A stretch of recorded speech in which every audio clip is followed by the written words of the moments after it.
Мен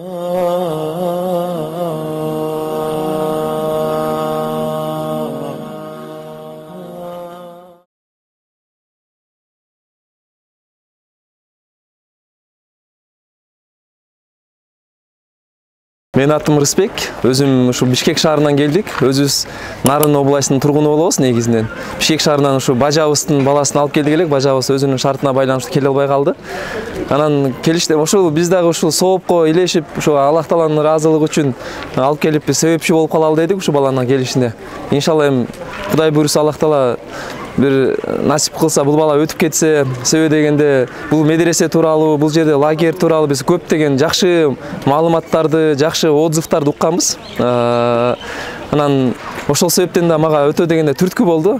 Биз кайсы бир жылдар өзүбүз да ушул жака экскурсияга келгенбиз. Бияктын устаздары өзүнүн окуу жайы менен тааныштырып, алардын шарттары менен тааныштырып, бизге абдан дегенде шарттары, бул жактагы акыбал, бул жактардагы окуган балдардын адеп аклагы, кулк мүнөзү аябай дегенде бизге таасир калтырган да. Ошо ийгилик каалайм баардык ушул жака тапшырып аткан балдарга, ата-энелерге, иншалла баардыгыңыздарга Аллах насип кылсын ушул жака өтүп окуп кетишти. Бул окуу жайга болсо деген чоң-чоң ийгиликтерди ушундай көп-көп ушундай кызмат кыла бериңиздер, көп-көп балдардын ушундай окушуна, ата-энелердин жүрөктөрдүн кубанычына, элдердин хидаятка келишине себепчи боло бериңиздер.